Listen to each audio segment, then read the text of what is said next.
Hello guys, so in today's video, I'm going to show you how to enable Secure Boot in Windows 11.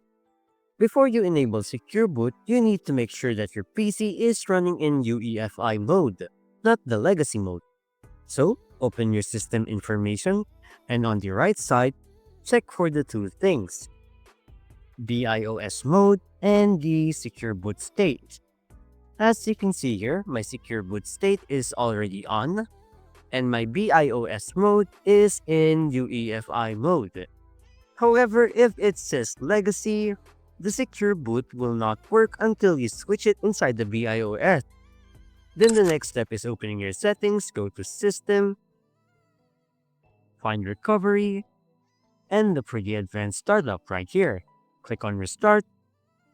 So once the recovery screen appears, click on the Troubleshoot option, click on Advanced option, then look for an option that says UEFI Firmware Settings. It would look something like this. Select it, and then restart again.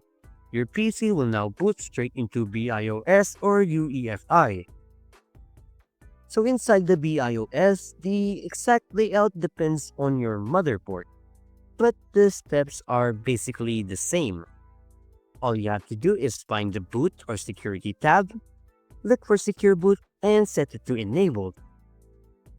Then once your PC restarts, open system information again and check your Secure Boot state. If it's on, then it's now working. And that's it. If you found this video helpful, don't forget to hit the like button, subscribe to my channel, and click the bell icon for more tutorials and tips. Thanks for watching, and I'll see you in the next one.